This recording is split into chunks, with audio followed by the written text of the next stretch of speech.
right, we are talking protein. We're talking protein and its relevance to general health, general building, general repair and growth, and also as it regards to bone health. Protein represents, as we've said so many times, the stars of the biochemical drama. They're the Brad Pitts, the Tom Cruises, the George Clooney's, the Julia Roberts, if you like, female stars, whatever. They're the stars of the biochemical dramas. All other nutrients, vitamins, minerals, fats, sugars, plant nutrients, all of them, as important as they are, represent bit players, represent extras in the biochemical drama of the body. Proteins come in 3 sizes. As we said, you've got the little tiny building blocks of proteins. Those are called amino acids. We're going to be talking a lot about amino acids here in the coming days. Amino acids are technically not proteins. They're components of proteins. You got strings of amino acids that form peptides. That's the next size of protein. These peptides are best thought of as a necklace made up of pearls. The pearls would be individual amino acids. The entire necklace would be a peptide. A peptide necklace can have anywhere from 2 to 50 or even 100 pearl amino acids. Once our peptide pearl necklace amino acid chain becomes large enough, we refer to it as a polypeptide or a protein. We're going to talk about individual amino acids here in a little bit. We'll probably get to that in the next, maybe next week or so. They all have interesting properties, and many of them can be said to be therapeutic or medicinal. We've been talking about peptides here for a couple of weeks. We spent time talking about albumin. We talked about enzymes. We talked about peptides for the skin. And today I want to start talking about what I consider to be the body's most important peptide, especially when it comes to healing. This stuff is super important for fighting cancer. It's important for disease fighting, for detoxifying drugs, for detoxifying really all poisons. This stuff's got skin health benefits, especially for acne and especially for hyperpigmentation, dark spots, melasma. Melasma is a fancy way of saying hyperpigmentation or dark spots. This stuff's important for brain health. It's important for nervous system health. And this peptide is also a key player in maintaining the health of the bone. Remember, we're talking osteoporosis here, and all the peptides that we're talking about all have relevance to bone health, building strong bones. But before we get into this important peptide, I want to talk a little bit about antioxidants. This peptide is a very powerful antioxidant. In fact, this peptide may be the most important antioxidant in the entire biological system. Because this powerful stuff, this anti-inflammatory peptide, works via antioxidation, and because really lots of nutrients, vitamins, minerals, plant nutrients act like antioxidants. We talk about antioxidants all the time. If you're listening to any kind of healthcare program or nutritional program or reading health magazines or newsletters, you're going to read about antioxidants. But what exactly is an antioxidant? What exactly is oxidation? How do antioxidants work to keep us younger, to keep us healthier, to prevent disease, to prevent cancer? I think a quick review of this whole idea of antioxidation and oxidation is in order. Albumin, by the way, we talked about albumin last week, is a very important antioxidant for the blood, even though we didn't mention that too much. Albumin can help protect the blood vessels, the inside part of blood vessels, from oxidation. So what the heck is oxidation anyway? Well, oxidation is best thought of as rusting. And in fact, what we call rusting, a rusty nail or a rusty car or a rusty piece of metal, is actually an oxidation reaction. A rusty nail is an oxidized nail. A rusty car bumper is a oxidized car bumper. A rusty fence is a oxidized fence. And to protect all of these metals from rusting, you can use chemicals. You can use phosphoric acid, for example. That will prevent oxidation from occurring. You can use different kinds of chemicals, and manufacturers of metal products will use these chemicals to prevent oxidation from occurring. Well, there are biological mechanisms.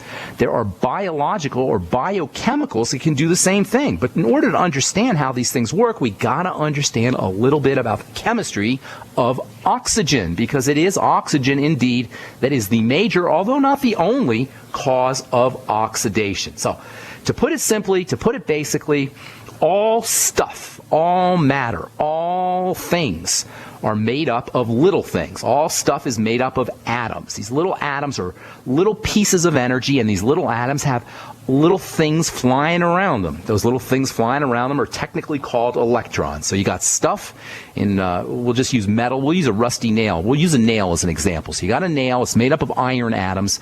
Those iron atoms all have little pieces of electricity flowing around them. Those little pieces of electricity are called electrons. So you got an iron atom and you got electrons. These little pieces of electricity. That's all an electron is, by the way, as high tech as it might sound and as intimidating as it might sound. An electron is just a little piece of electricity, and all atoms have little pieces of electricity flying around them.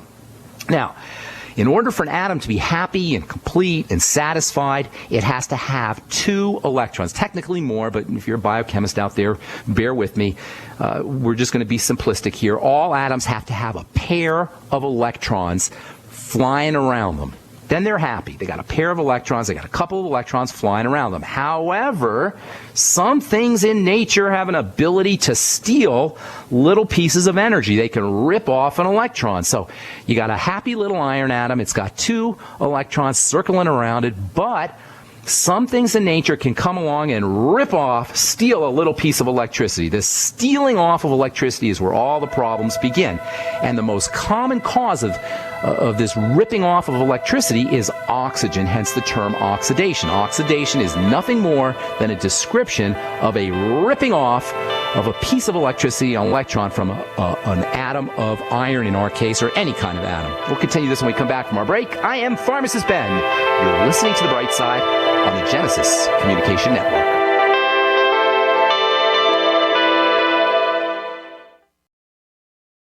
All right, so if you know anything about nutrition, if you like health news, you follow health news, you read health magazines, you're going to hear about antioxidants. But what exactly are antioxidants? What exactly is oxidation? How does it all relate to health? And how does it relate to our next peptide, which we're going to be talking about here? Probably get to it. Hopefully we'll get to it later today. Or if not today, we'll start talking about tomorrow. We've got to understand a little bit about what this idea of oxidation is. So basically you got atoms which make everything up. Atoms of, say, of our rusty nail or hypothetical rusty nail are made up of iron. These iron atoms are surrounded with little pieces of energy, 2 little pieces of energy, technically more, but for our purposes here today, we'll say 2 little pieces of energy called electrons. Things in nature can come along and rip off an electron, and thus you have an atom with an empty space. This atom with an empty space is where all the problems begin. Now, oxygen is the most important thing that can rip off little pieces of electricity, but other things can do it too. Chlorine can do it. Fluoride can do it. Many prescription drugs can do it. Environmental toxins can do it. One of the most common oxidizing agents, one of the most common substances or elements that can rip off little pieces of energy is the sun. Sunlight is a powerful oxidizing agent. What we call a sunburn is really nothing more than oxidation of proteins. That is, those little pieces of energy that surround protein atoms get ripped off, just like little pieces of energy that surround iron atoms in a nail get ripped off, and the net effect is a sunburn. A sunburn is like the skin's version of a rusty nail. A rusty nail is a nail's version of a sunburn. A rusty nail is a sunburnt nail in essence. It all involves the ripping off of little pieces of electricity. Even if you don't get a sunburn, ultraviolet radiation from the sun can still cause an oxidation of proteins in the lower levels of the skin, proteins like collagen, and lead to wrinkles and accelerated aging. That classic wrinkled, pruny look that people get when they've been out in the sun too much is a classic sign that little pieces of energy have been ripped off of protein atoms or protein molecules in the lower levels of the skin. So an atom that has been oxidized, an atom that has had an electron ripped off of it, is an unhappy atom. It is a dissatisfied atom. It's incomplete. It has an empty space where it used to have a little piece of electricity. It has an empty space that's caused by some kind of agent, whether it's oxygen or chlorine or a prescription drug or a plant toxin or the sun has come along and ripped off that little piece of electricity, left an empty space, and now you got an unhappy, dissatisfied atom. Atoms don't want empty spaces. They want all of their spaces filled up with electricity, filled up with little pieces of electricity called electrons. This unhappy atom will now do anything it needs to do to complete itself, to fill up this empty space with another piece of electricity. It will do whatever it takes, including stealing a little piece of electricity from another atom, stealing a little piece of electricity from a happy atom. Of course, this is going to now complete the empty space on our original atom, but now you got an empty space in a second atom. Even worse, if our original atom, our original unhappy atom with the empty space, finds a little piece of electricity on a valuable piece of tissue in the body, like a cell membrane, it's going to steal it from there, and now you potentially have a defective cell membrane. If our original atom with the empty space manages to find electrons, little pieces of electricity on DNA, it's going to steal it from the DNA. And now you might have a happy atom, but you're going to have an unhappy atom on your DNA. This can lead to mutations, and indeed, this is one of the ways that oxidants and solar radiation produce cancer. The technical term for these atoms with the unpaired electrons, these unhappy atoms that have had their little piece of electricity stolen, the technical term for these atoms with empty spaces where little pieces of electricity used to be is free radicals. A free radical is the technical term for an atom that has had its little piece of electricity ripped off of it. A free radical is an unhappy atom that's got an empty space where it used to have a little piece of electricity, and these free radicals are one of, if not the, leading cause of aging, biochemical breakdown, broken and dysfunctional tissues and organs and cells, and cancer itself. Now, because oxygen and chlorine and drugs and the sun and other oxidizing chemicals are obviously a part of the world we live in, they're obviously unavoidable. You can't get away from oxygen, you can't get away from the sun, and unfortunately you can't get away from chlorine and fluoride either. Because these oxidizing agents, these elements that steal electricity and leave atoms unpaired and produce free radicals are part of our world, nature has had to come up with a way of plugging up these empty spaces, of filling up the holes that have been left by oxidizing chemicals and ultraviolet radiations. Had to come up with a way of contributing electrons to plug up the empty space of a free radical before that free radical can go and steal electrical energy from cell membranes or from DNA or from proteins or from other places. Nature's had to come up with a way to contribute electrical energy to fill up these empty spaces in a free radical, thereby neutralizing it, or, as we say in the business, quenching it, completing it before it can steal a piece of electricity from another atom or cell membrane or DNA. These atoms that contribute pieces of electricity, these atoms that nature has come up with that can contribute electricity to plug up the empty spaces on oxidized atoms, these atoms have a loose connection to their electrons. They can contribute their electrons. They can donate their electrons into these empty spaces. They have a loose connection that allows their electrons to readily hop off and fill the empty space on our free radical. This is a neutralizing reaction. This is a quenching reaction, and we call these atoms that contribute electricity to free radicals to filling up these holes. We call these atoms, we call these elements antioxidants. That's what an antioxidant is.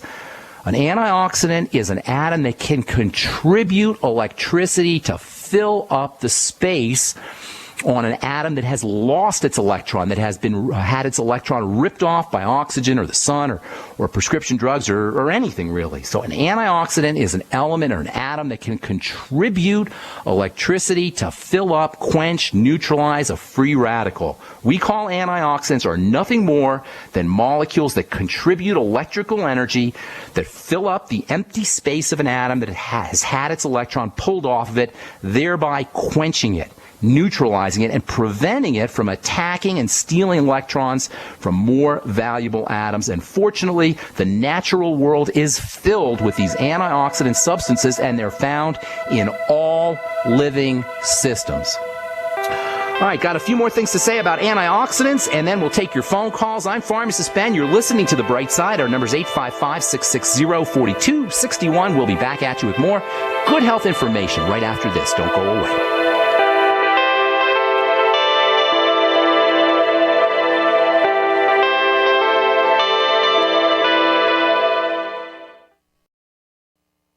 Are you tired of searching for great talk radio? Something more important. Search no more. We are the GCN Radio Network.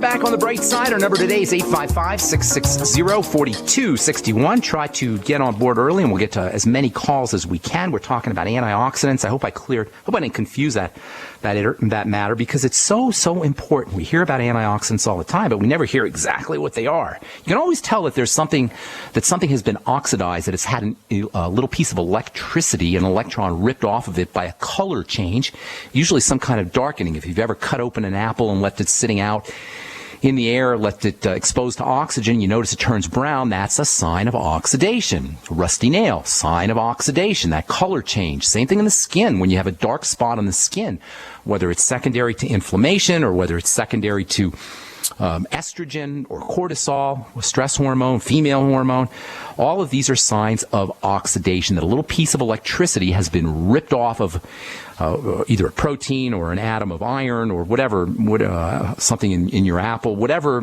has turned dark. It's turned dark in response to oxygen ripping off a little piece of electricity. That's called an oxidation reaction. If you want to keep that apple from turning brown, you squeeze some lemon on top of the apple. What does that do? The lemon contains a very, very powerful antioxidant, one of the most important antioxidants in all of nature, vitamin C. Vitamin C's got a loose connection to its electricity, to its electrons. It's spinning around. It's the vitamin C atoms.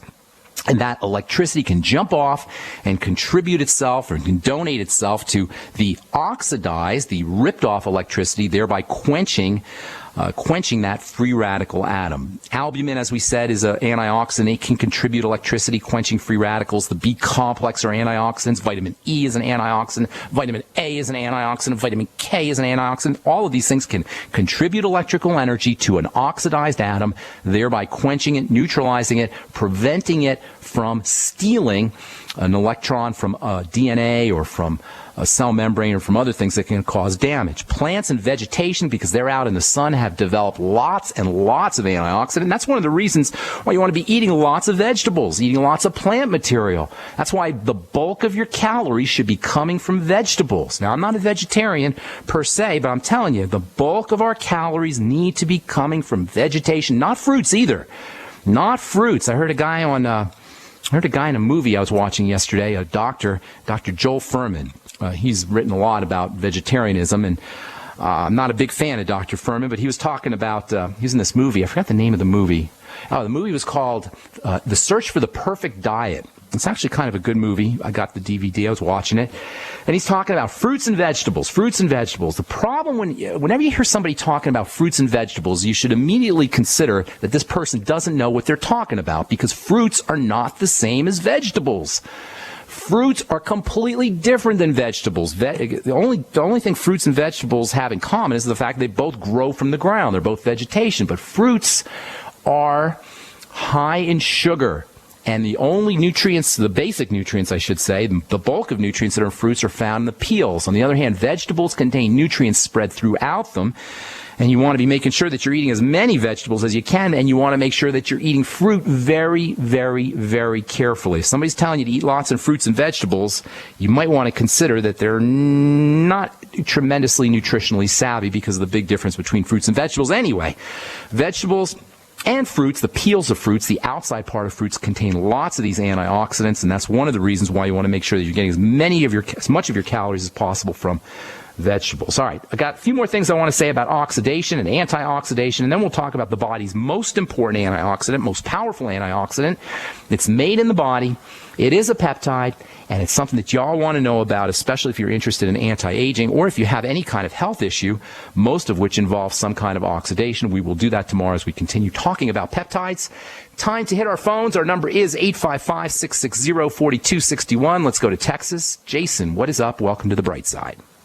Hey, Dr. Ben. I just wanted to speak briefly about my mother. I've got her on the BTT, which is really awesome.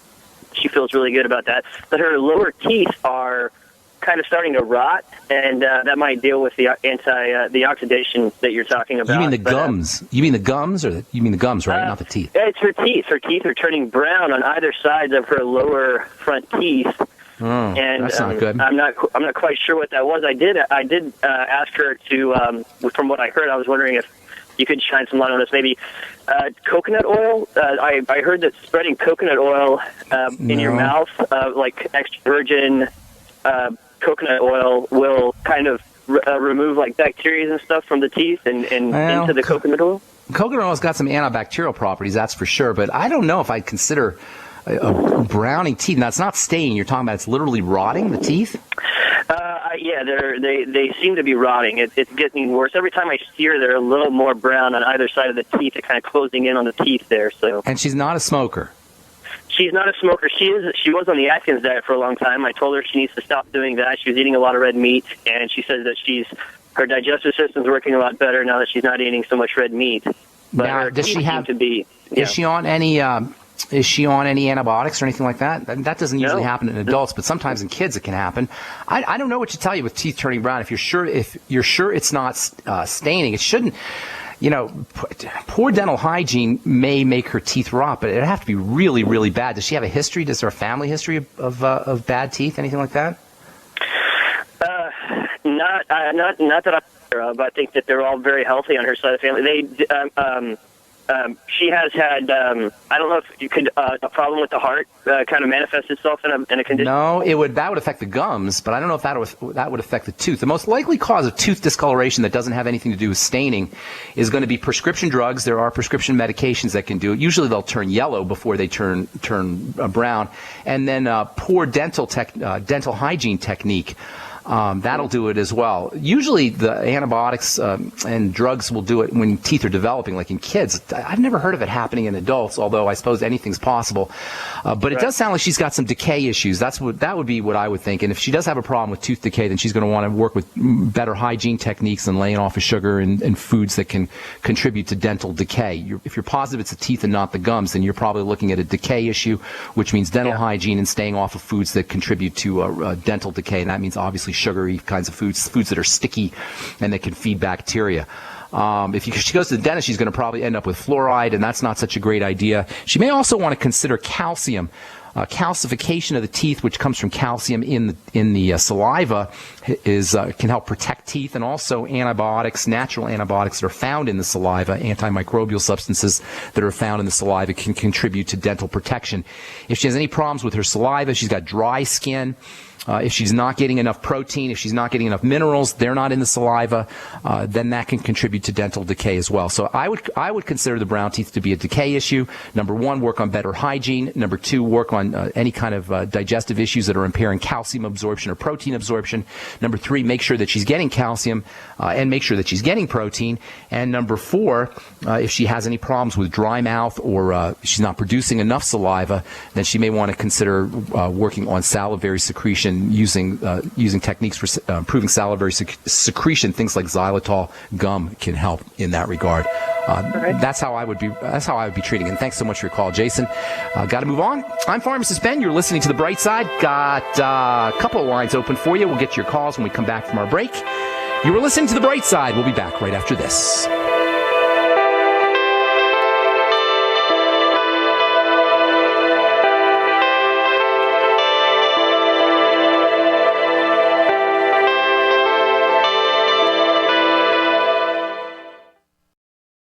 Nigel in Canada, welcome to The Bright Side. What's up? Hey, Ben. Thanks a lot for taking my call. I appreciate all your help all the time. Thank you. What's going on, man? My friend is 24, female, and she's been diagnosed with restless leg syndrome with the periodic limb movement disorder when she's sleeping. Okay, here's the deal. Restless leg syndrome, RLS, the latest acronym, one of the latest acronym diseases, is nothing more than a nutritional deficiency. It could either be secondary to not getting enough nutrients or secondary to not absorbing nutrients, specifically the B vitamins and electrolyte minerals. Restless legs are caused by short-circuiting electrical energy in the nerves and in the muscles in the legs. The legs are big muscles, and if you have nutritional deficiencies, especially when you're sleeping, the muscles in the legs will tend to get a little jittery. The electrical energy that fires when your legs contract, when your leg muscles contract, will short-circuit. Number one, focus on electrolyte nutrients. That's magnesium, especially magnesium, but also calcium. Potassium is also very important. Sodium and chloride are also important. You'll get all your electrolytes in the Beyond Tangy Tangerine product from Youngevity. The Ultimate Classic is also a source of Youngevity, of electrolytes. Vegetables, vegetable juices, vegetable soups, great sources of electrolytes. She may want to take some extra magnesium before she goes to bed. That can help. If she uses the OsteoMag, have her take 3 or 4 of those before she goes to bed at night. Potassium supplements can also help. And then the B complex is also very important. In fact, it's the combination of these electrolyte nutrients and the B complex that will help her most with restless leg syndrome. You can use a B100 capsule, or you can get your B complex in the Beyond Tangy Tangerine. If it was me, Nigel, I'd be having her sip on the BTT before she goes to bed for an hour or so before she goes to bed. And also, she may want to consider taking a B100 capsule. For restless leg syndrome, nothing says nutritional deficiency more clearly, more loudly than RLS. You don't need a drug. You don't need a doctor. You don't need a diagnosis. You need electrolytic nutrients, and you need your B complex, and you want to make sure you're absorbing them. If you use the Beyond Tangy Tangerine, or you get your electrolytes in a liquid fashion from vegetable juices and your B complex in liquid fashion, you don't have to worry about digestion as much because they'll go right to work. And she especially wants to consider using these things before she goes to bed, especially that magnesium, because that'll help her sleep too. Magnesium's got a nice relaxing effect, okay? B complex, electrolytes before she goes to bed, Beyond Tangy Tangerine, vegetable juices, vegetable soups, and especially magnesium right before she goes to sleep. Okay? Does that help you, Nigel? Yeah, thanks so much, Ben. Sure, buddy. Take care, man. All right, stay in Canada, talk to Dan. What's up, buddy? Welcome to the bright side. Hey, Ben, how are you? Doing good. How's it going? Okay. It's not going too good. Completely unrelated topic, but I need some help. Okay. I'm actually sitting in the hospital right now. Oh, gosh. With uncomplicated acute appendicitis. Ooh, not good. I'm on IV antibiotics, and they initially wanted to do surgery. Of course, I'm not easily convinced. Since refusing a few days ago, actually, I've been getting better and better every day. Still some pain there, but I have Stop eating. Well, first of all, you want to stop eating. The appendix is this tiny little tube that sticks off of the beginning part of your large intestine. So you eat food, it goes to your stomach, goes into your small intestine. As it passes through the small intestine and nutrients are absorbed, the food then enters into the large intestine. At that point, at that juncture between the small intestine and the large intestine, you've got a little tiny tube that sticks out, and that's called your appendix. I'm sorry, I'm going to have to, I don't know, is that the hospital that I'm listening to?